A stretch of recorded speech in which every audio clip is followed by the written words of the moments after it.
Hi, and welcome to Dark Window. I'm your host, Jim Mann.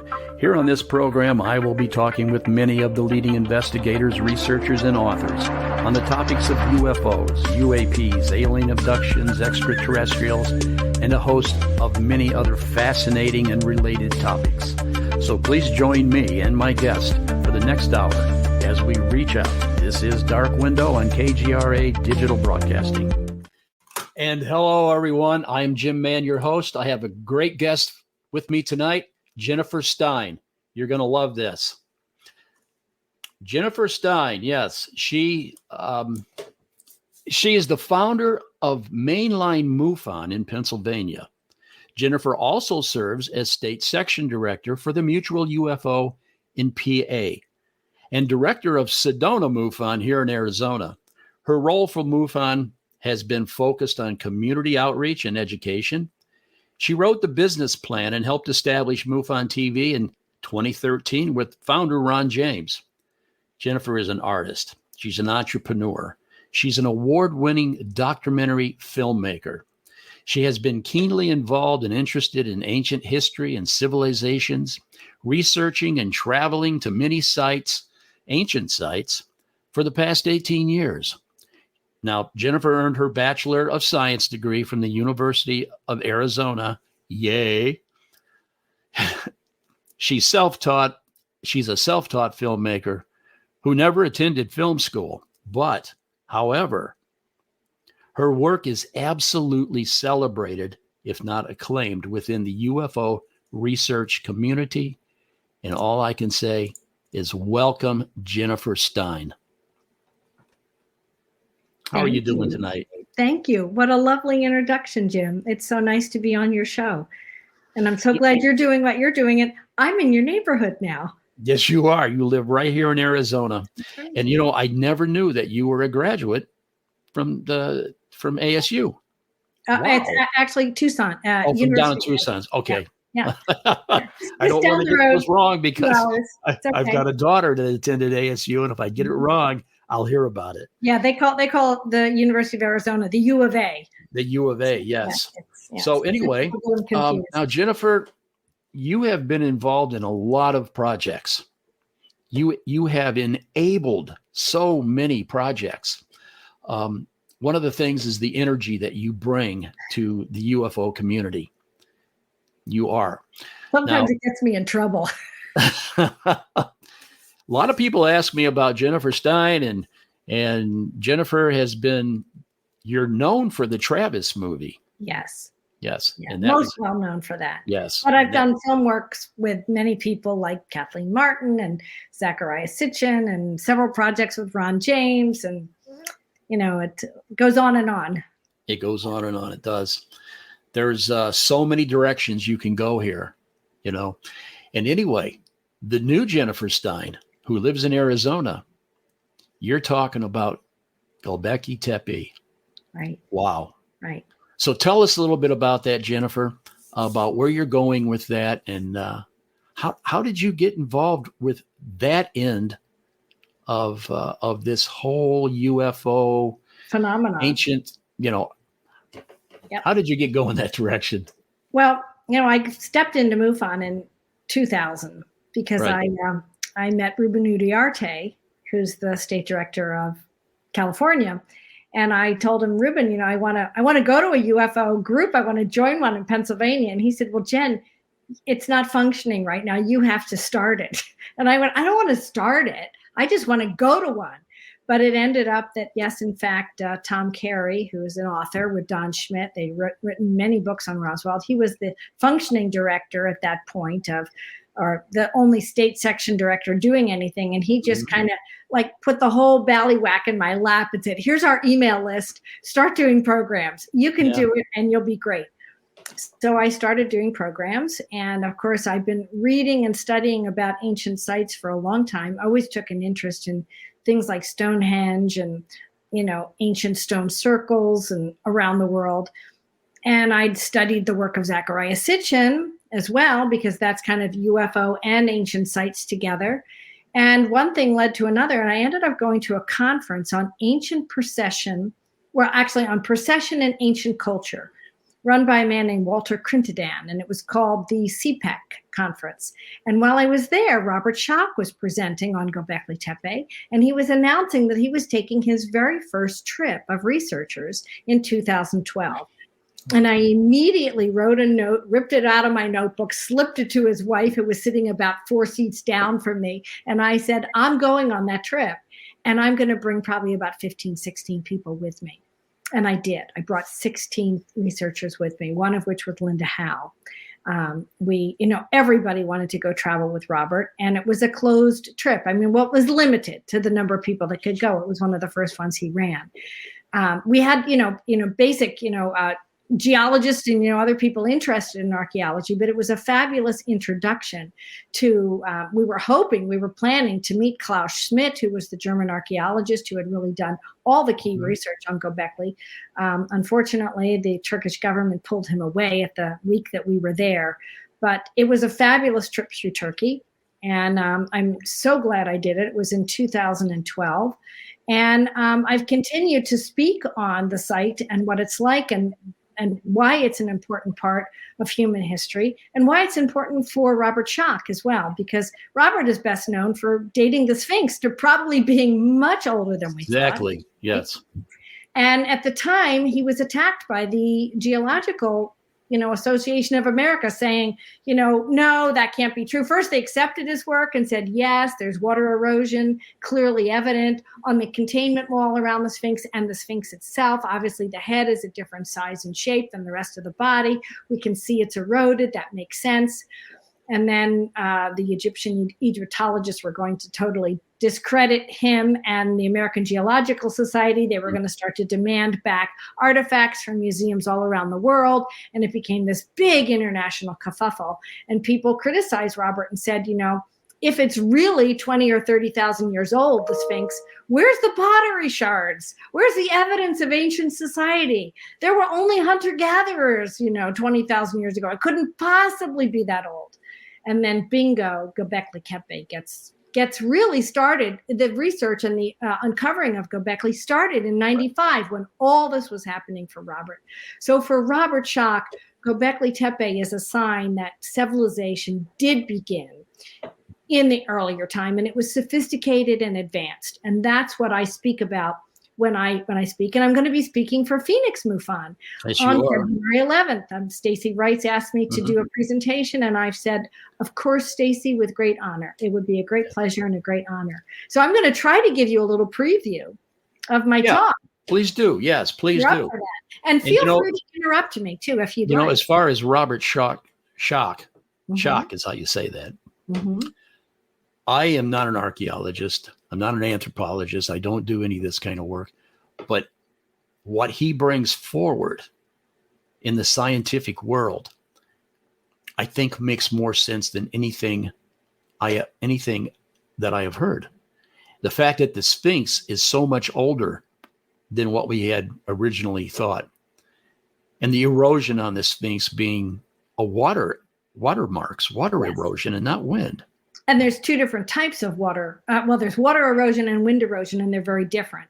And he goes into explaining that. And as soon as you understand that, as a geologist, basically, you get it right away. And you understand, oh my gosh, no one's ever really thought about that. And it's not water erosion from flooding. A lot of people said, oh, well, the Nile floods, it's flooding. No.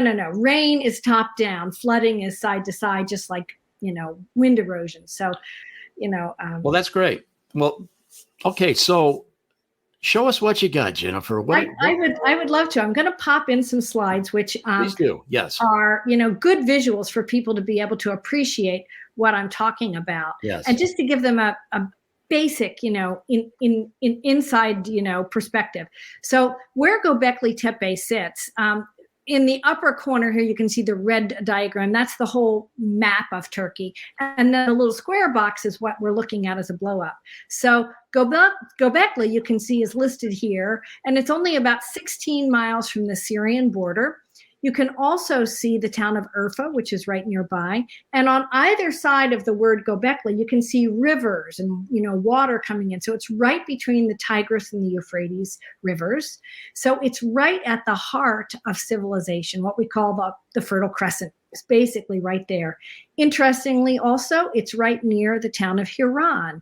This is a picture taken from the 1960s of the famous city of Haran, which is where Abraham grew up. You know, the famous story that took place where Abraham smashes his father's, idols. So Abraham's lineage goes back to the roots of Christianity, for Christians, and Judaism, and the Muslim culture for Arabs. So it's a very important, part of human history. And certainly religious history. When you get to the site, of course, I was there in 2012, and it's much changed now, but it gives you a picture of the province right when you walk in, and this whole description in multiple languages. So here's a little blow up of that little province. You see all those blue areas in the top of this map. That's called the Ataturk Dam, named after the president and of Turkey. Mr. Ataturk, and Sanliurfa, which you can clearly see there, is the nearest town to Göbekli Tepe. So the site was actually, this is an aerial picture taken from a magazine. That's why it's got a line through the middle. It's actually a grape, a grape yard, or where grapevines are grown for wine. And the man who owns it was growing wine and kept running into stones. So eventually, when it became known that it wasn't a suspected and important archaeological site, then the archaeological dig began, which you can see here from the air. This is another picture of it. Basically, it's the same picture, just in slightly different color variation. So this is the guy who owns the property. He's the vineyard maker. And we did a special prayer there early in the morning. One morning we went to the site at sunrise. Okay. It was really nice to meet him. He spoke English. He walked around constantly with a book showing you all the pictures of all the different film crews that had been there.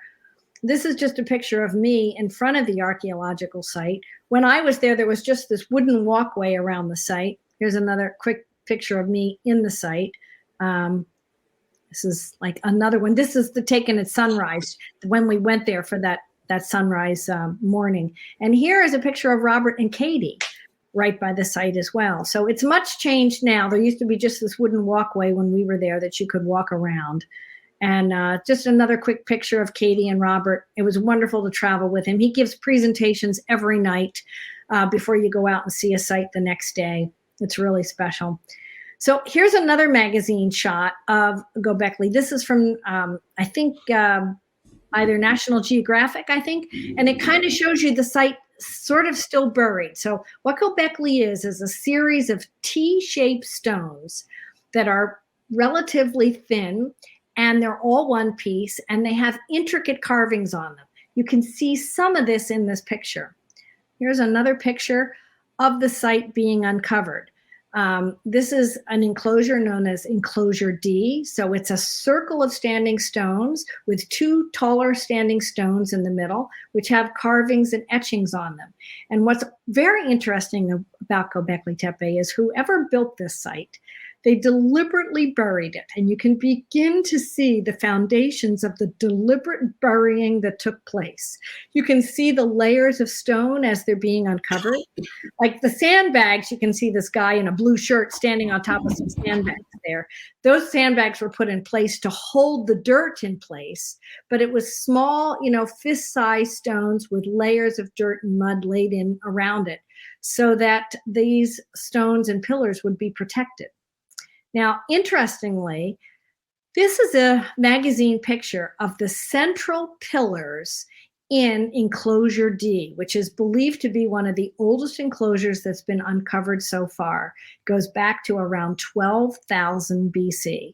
And the way this is dated is that those materials, as I showed you before, that were packed in around these stones, in some of those buried materials were some organic materials, meaning leather or food stuff or grain or something that had an organic nature that could be carbon dated. And with carbon dating, you can get pretty damn close to within, I think it's 56,000 years, before the present time. So we can get a pretty good idea of when the site was buried. That's very important to remember. You cannot date stone. There's nothing about it that decomposes, right? With carbon-14 dating, you just can't date stone. So the site could have been built much before this time and then just buried 12,000 years ago. And that's also a very important site, or important point to remember about the site. Now, what's interesting is look at the articulation on this standing T stone. Just to point out what we're looking at here, there's a platform on the bottom with these little tiny, I call them dodo birds. We don't know if they're dodo birds or not, but 1, 2, 3, 4, 5, right? 1, 2, 3, 5 little birds across this base platform that this T is wedged into. And the front edge of the T seems to have a loincloth and a belt. And then this very refined edge up the front. And then this little kind of, it looks like a bull's head at the top, what we might call the nape of a neck, if this is an anthropomorphic structure, which Klaus Schmidt, the German archaeologist who did all the research there, he believes these are anthropomorphic standing T-shaped stones that appear to be like beings that might be like spiritual beings of some sort, not fully articulated like people. Next picture here is a close-up of this belt that exists and these arms that come down the side and fingers that wrap around the front. There's also some sort of center to the belt that looks like an H of some sort. I don't know if you can see my mouse going over that H. It's fascinating. Here's another picture that I took. There are poles now in place to hold up this standing T, but it's intricately carved on the side. Here's another picture from a magazine, because if these are not well lit, you can't really appreciate the articulation on these stones. So this is a picture taken at night, right after these central pillars in D were uncovered. And maybe you can obviously see the fingers wrapping around the front of this pillar, but up the side of the pillar, you can see the arm that's attached to these fingers that goes all the way up the side of this pillar and bends. Here's another great close-up picture of the fingers. Here's another articulation from a magazine where you can see the arms going up, bending, and then going back up to the top of this T-pillar. And you can also see the nape of the neck very clearly. And you can see a pillar behind the central pillar, which is also intricately carved.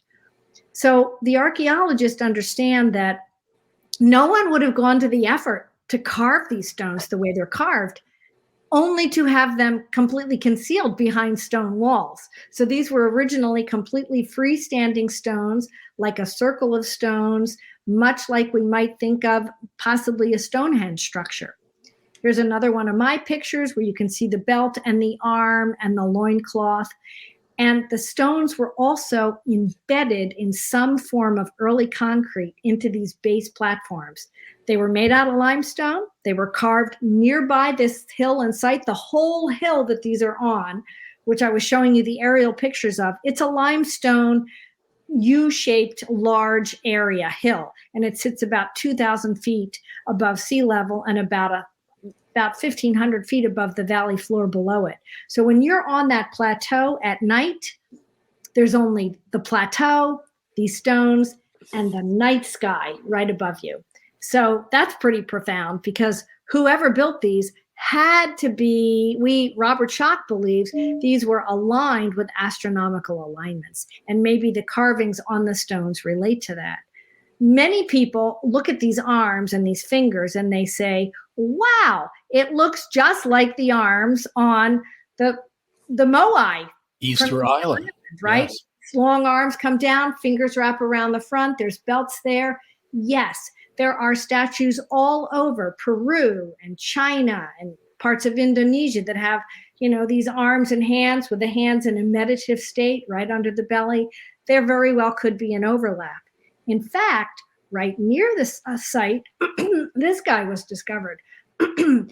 He sits in the Urfa Museum, and he's called Urfa Man. He was found by a road crew not far from Göbekli Tepe. And he seems to be a man with a very interesting outfit on. Look at that dynamic V-shaped costume he's wearing, right? Yeah. I look at him and go, oh, it's Star Trek, right? He looks like somebody from Star Trek, right? And it appears that he's actually holding his phallus. It's not quite obvious here looking in this picture. Here's another picture from him front on, but you can almost see what looks like possibly testicles and, a phallus figure that he's holding onto. So is this significant? We don't really know. This is Katie taking a picture of Robert in front of him. It's quite fascinating. Jennifer, does anyone know how old that statue is? No.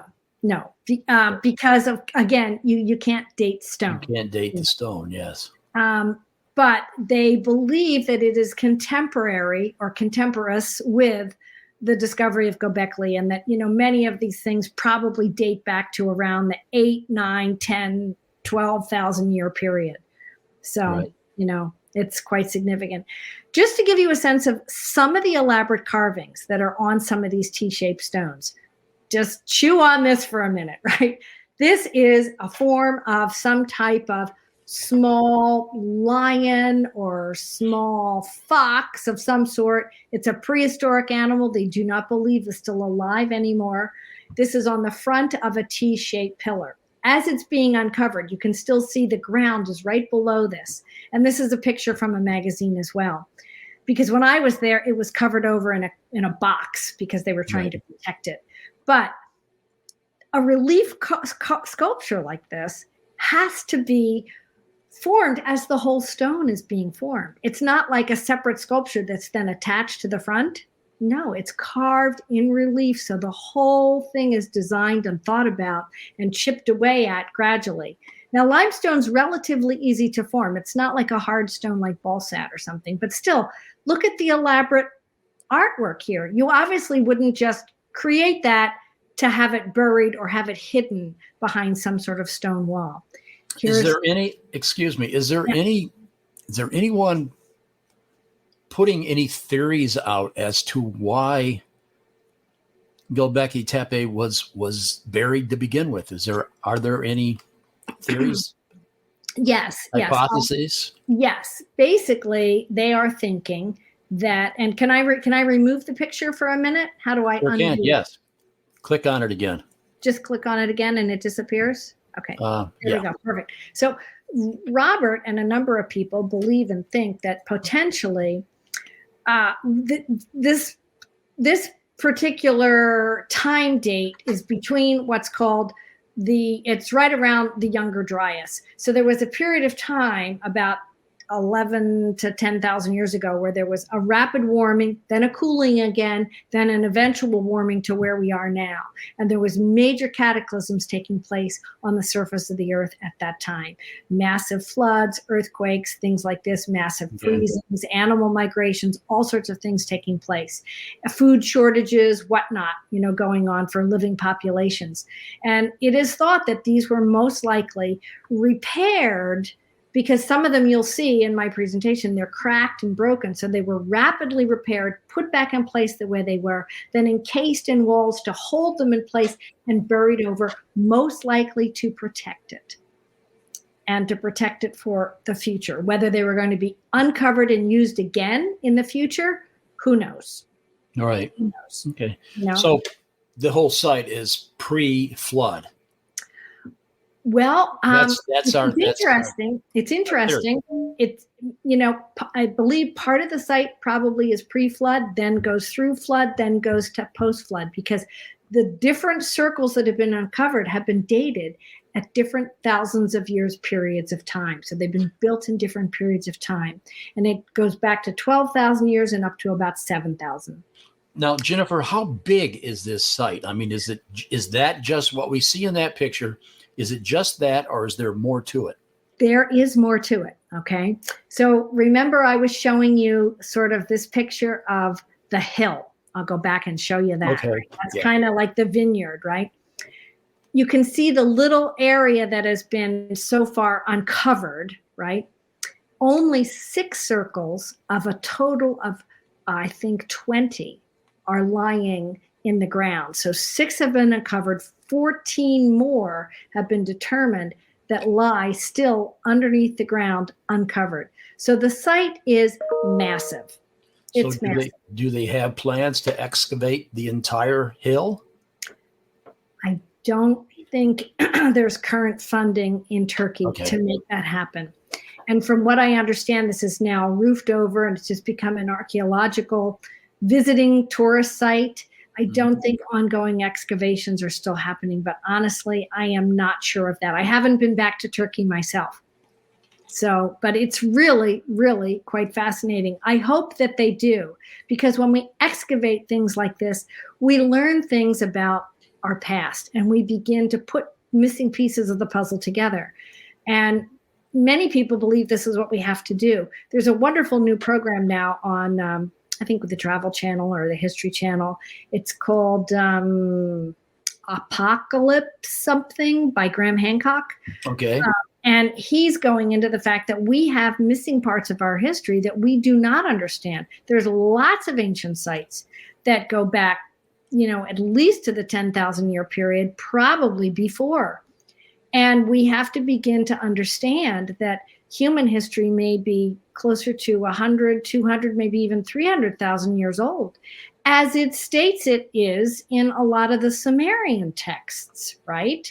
Right. So until we begin to really be willing to look at pieces of the puzzle picture, even biblical history talks about much earlier times. They talk about the days of old, and the men of old. And they talk about the Nephilim and the Anunnaki, right, who came here from someplace else. They say, we don't know what that is. They came here from above.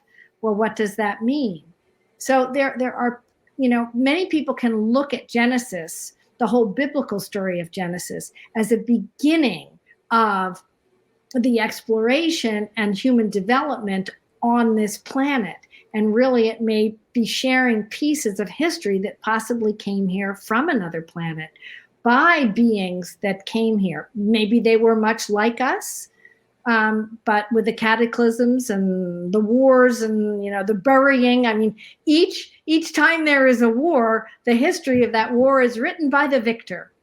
So a lot of times the history of the previous culture who was here is lost. Now, is there anyone in the archaeological community that is debating the age of Göbekli Tepe?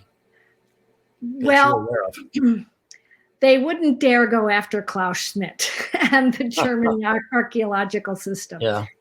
American archaeologists have been rather arrogant, and they've gone after, say, South American and Chinese archaeologists when they come up with dates that are 20, 30, and 40,000 years old, and they say, oh, your equipment is wrong, or your process is wrong, or can't possibly be that old. And we had a tendency to do that around the world prior to Klaus Schmidt putting his stamp of approval on this dating. Right. And it was dated multiple times in multiple university settings in order to verify the dates, because it was so groundbreaking.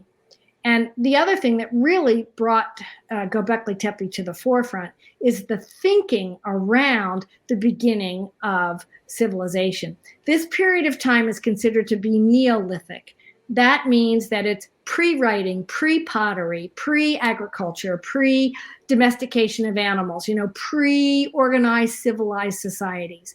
Hunter-gatherer. Right. We were hunter-gatherers, right? We lived in bands and in caves and, So the idea now is being floated by many archaeologists, including Klaus Schmidt, and he's the one who started this. He said, maybe the civilizing concept behind humanity civilizing was the idea that we needed to build temples or build structures like this, build monuments possibly to the stars, build, monuments that aligned with astrological movements. And actually, Robert Schoch has taken this theory and then just added to it very nicely, which is what I love about real scientists doing real scientific work. Klaus figured out that probably Circle D aligned with, what's known as the belt of Orion or the Orion constellations, and also Taurus. They're all kind of in the night sky in the same place, and the two central T's seem to face Orion. But then as you go later in time, the other circles which had been uncovered seem to reorient due to precession the two central T pillars so that they realign to Orion and Taurus, right? Right. Or Yeah. Orion and Taurus. So there seems to be possibly the reason why maybe they buried these is they had to realign due to precession every 1,000 years. Exactly. Because they were no longer. Was that you were talking, or you were mentioning the series that Graham Hancock did? Yes. Was that Ancient Apocalypse on Netflix? Yes, Ancient Apocalypse. That's it. I remember the name Apocalypse, but I couldn't remember the word ancient. Yes, it's an excellent series. And he visits many sites, including Göbekli. And, I think it's an excellent series. The only thing I would say is that Graham doesn't really credit the people that he also borrows research from. And he stands on the shoulders of many archaeologists and researchers who have brought these sites to the public and done 30, 40, 50 years of research in their own locales. And then Graham will come in and just, interview them and then interpret his own interpretation of what he thinks the site could possibly mean. But it's still a very good series. Yeah. But Graham's not the only person asking deep questions. I mean, my gosh, there's, Robert Bouval and Robert Schock and Zachariah Sitchin and, the list goes on and on and on. The author of Chariots of the Gods, right? Right. Blanking on his name at the moment. These are uncomfortable questions for the established archaeological community. Yes, yes. That we need to rewrite the history of us. Yes. Yes. We've only got part of the story here. So what else do you have here? Now, I see you've got a lot of pictures. I do have a couple more pictures. I'll run through some of these. This is a magazine shot. Of course, it's in Turkish, but it's showing you the central circle of D that's still half uncovered. But look at the top pictures here. Look at some of the carvings that are actually on some of these T-shaped stones. They're absolutely amazing how elaborately they're articulated. Here's a close-up of one of my shots of a group of dodo birds, I guess, on the top. There's also some key cuts on the top of some of these T stones. Not all of them have key cuts, but we see these key cuts all the time, right, in other places, like in South America. Mm-hmm. Also, on the base platform, there looks like what looks like you would use maybe a pestulum in to grind some herbs or something like that. Here's another picture of what looks like a hyena to me, living in the Southwest. Maybe it's something else, a round hole carved in the side. Here's another picture of that same image. Just the base platform with all these little birds on it. Dodo birds. The dodo birds. Here's one of my pictures. This is what the site looked like while we were there. It was still in the process of being uncovered. And actually, not all of it has been yet, but you can see how deliberately these stone walls were put in place. You can tell these were put in place by hand, by people burying them by hand. And you can see some of the boxes put in place to cover and protect some of these because they were totally exposed to the sun and the elements. Here's another central T shape and circular enclosure. This is circle C. You can see in the background of the central pillar, one that's stuck in a wall and it's not even fully uncovered yet. You can see how that they built the stone walls to kind of upright and hold these things in place. Here's another central T pillar that's different. See how much thicker it is? It's wider at the base. This is another big debate, was it easier to put, circle stones like this in place later? Why was it so wide as compared to the ones that are older? Did they get smarter? Jennifer, these animals that we see carved into these stones. That's like a fox. Have we positively identified these, or are these sort of exotic animals that we cannot identify? Some of them are definitely related to animals we have today. And this one is considered to be a fox. And he's been clearly identified. In fact, when I've given this talk a couple times, and I gave it in Lachlan, Nevada, and there was a zoologist that came up and said, "Oh, I could tell you all the species and what they're related to." And I said, "Great, you should actually write that down and send that information to Robert Schock. He might be very interested in it." Absolutely. So when I present, I do comparisons to Stonehenge, because Stonehenge is one of the most well-known standing stone circles that we know about, but of course they're all over the world. But what's similar to Stonehenge and Göbekli Tepe is that in Stonehenge, it had inner stones in an inner circle that were higher or taller. And Göbekli is much like that. There are two central T's that stand taller, about 16 feet tall in comparison to the 10 to 12 foot tall other T stones around the outside edge. But of course, at Stonehenge, these were all separate pieces that were linked together by top or capstones. That's not the case in Göbekli. At Göbekli, you had separate standing T stones, as you can see here, that were all one piece. They weren't linked together. So there is some differences. And many people, this is a graphic image that shows you of the stones that are uncovered, you can see, but then you can see the other circles in the back that kind of curve around this U-shaped crescent hill. These have yet to be uncovered, and we found them with ground penetrating radar that reflects back the stone. So I'm not going to go on too much longer, but I'm going to share with you some of the other really unusual figurines that have been dug up at Göbekli Tepe. And this came out of one of the other circles, and it is a very weird looking podium. And this is a composite picture I've put together for you with three sides of the same, say, standing image. Oh, okay. I see what you're saying. So yes. The first one in the middle is what you see when you look straight onto this image. And then if you look to the right, you're seeing the right side. And if you look to the left, you're seeing the left side. And it almost looks as if this is possibly a woman, standing with her knees bent or squatting, possibly giving birth to a smaller being coming out between her legs. I was about to say that. That's weird. Yes. It's weird. Her face is missing. Her head is kind of missing. But you see from the side her arms kind of coming down, and she's kind of like maybe holding her own, what might be her own breast or her own chest of some sort. But then you see other hands that seem to be coming down even lower, which don't really make sense. Is that someone else holding on to her? Then it looks like her knees are bent, but her legs almost look kind of animalistic, like her hips are showing, and then her hips kind of go back, and her legs are kind of long. They look like animal legs. Is this an alien being giving birth? I mean, lots of people have had a field day on this sculpture. Right. Nobody really knows what it is. Here's a picture of it standing in the Urfa Museum, and that's Linda Howe sitting on the edge of this little platform, and Robert Schoch's wife, Katie Schoch, taking pictures of some of the other sculptures that are found here in this site. Let's see what some of my other pictures are. This is just some other pictures of the T-shaped stones.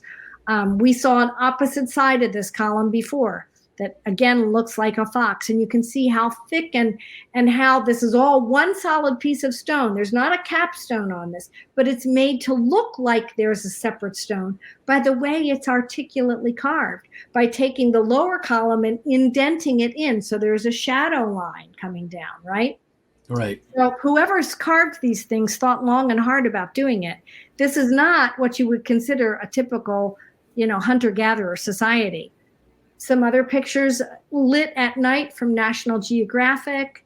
Here's another picture of that fox we saw on the front, well lit at night. This is another base of a T-shape base structure that holds a T standing stone in it.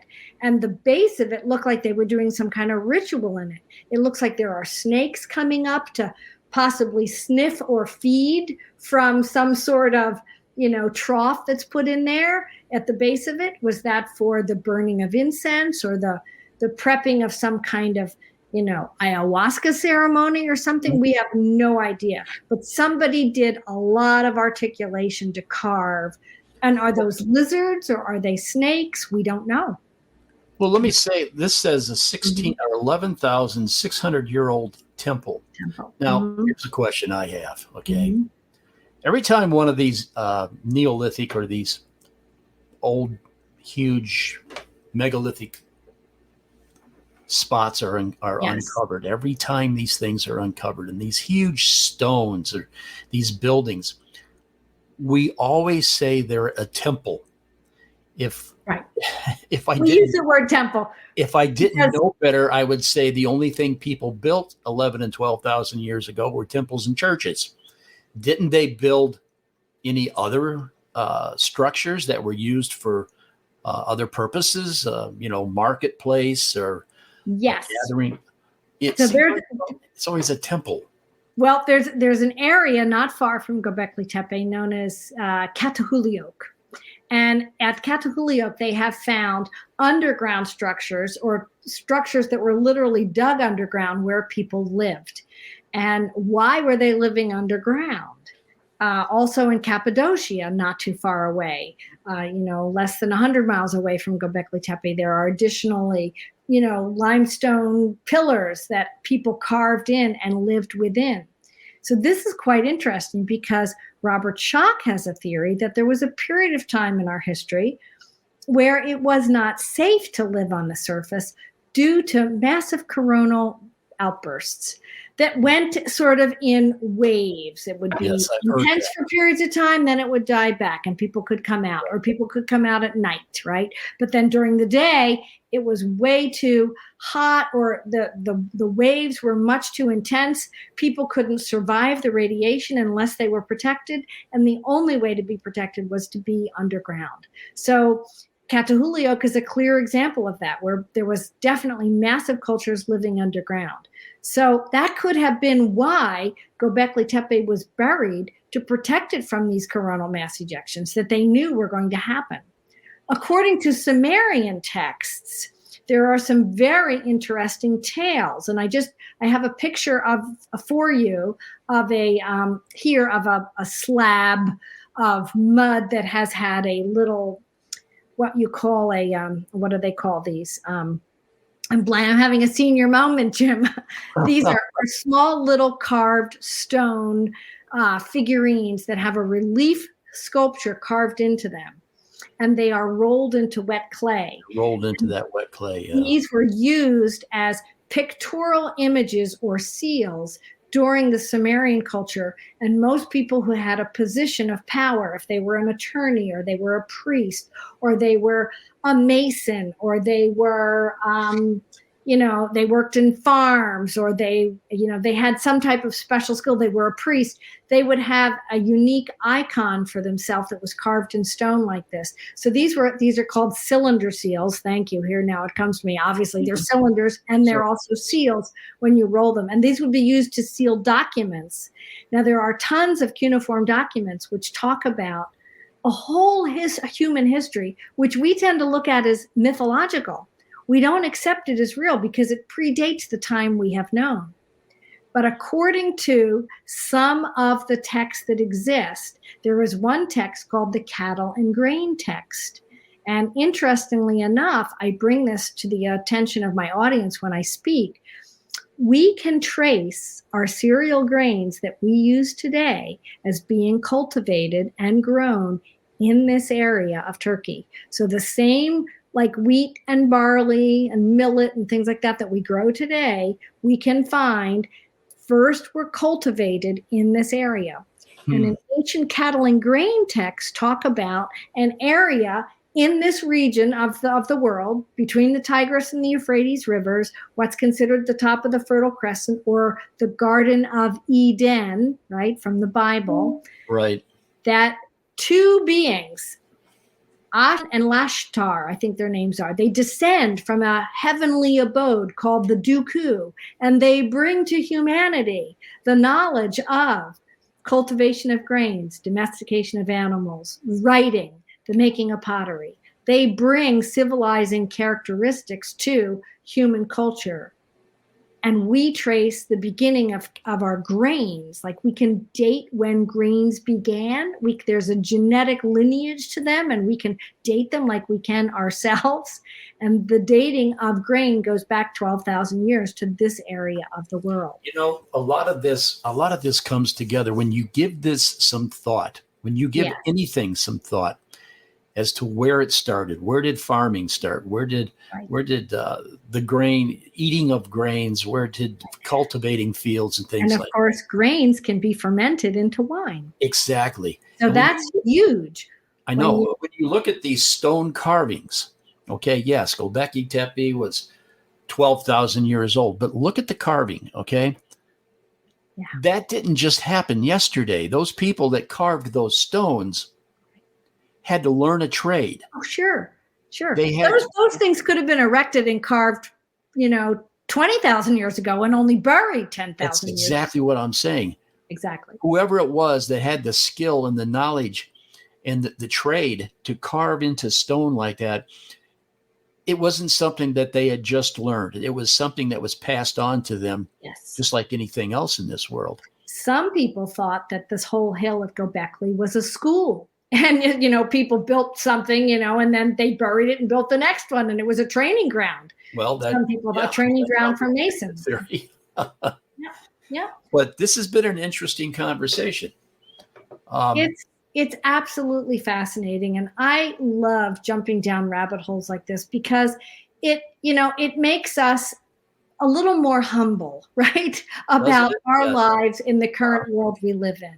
Exactly. When there's so much desire to, destroy or change the history or the past. And yet we can learn so much about our human culture and our earth by just being curious enough to explore it and figure out what it means and be willing to put pieces of the puzzle together from other cultures that could match up. Right. And of course, there's more and more pieces of Göbekli which continue to overlap into other civilizations and cultures around the world. Not only all these Buddhas and figurines and sculptures, from Tiwanaku to Easter Island to, all over the Far East as well, they exist. But other pieces of history, like having an astronomical alignment to some sort of, astrological perspective that changes with precession over time. Right. That's a clue, and we must begin to appreciate and look at that.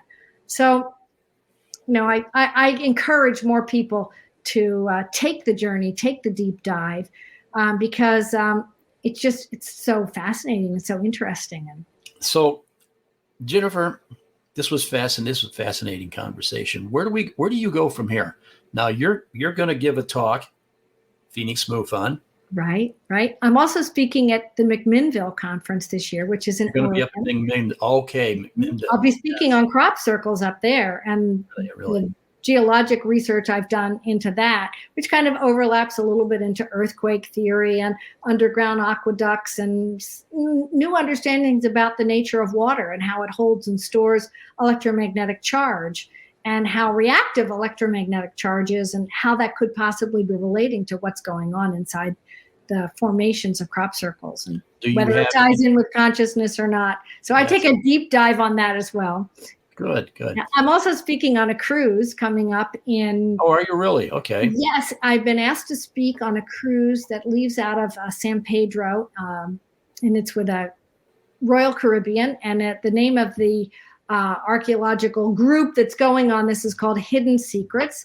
So there's a lot of great speakers on there. Adam Apollo will be there, Scott Walters, a couple of other friends, Bob Terrio, who's been a co-producer with me. He'll be on that cruise, sharing some research we've been doing on ancient artifacts that have come out of Mexico, which are quite fascinating.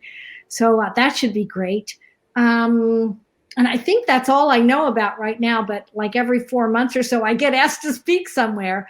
So it's quite interesting. I'm very happy to share what I know, and I'm happy to do other shows and help other researchers in any way I can. Well, I really appreciate you coming on my program, Dark Window. Are you going to do any more research on Göbekli Tepe? Well, I actually constantly do, and I get fed new information. In fact, a whole new site's been discovered nearby and uncovered. Actually, it's been uncovered since '96. It's called Karahan. I think it's called Karahan, really? And it's got interesting human figurines. It's got statues inside of it and circles and pillars and there's more actual snakes and things like that come in. It's kind of even more dramatic, I think, than Göbekli Tepe. So there's a whole lot more that's being uncovered constantly. Even though they're not doing work right now at Göbekli, there are other sites that are being uncovered. And I think that's going to shed more light. One last question. Yeah. Göbekli Tepe, what does that actually mean? Oh, well, Göbekli sort of means pot belly, and Tepe means hill. So the hill looks like a big pot belly.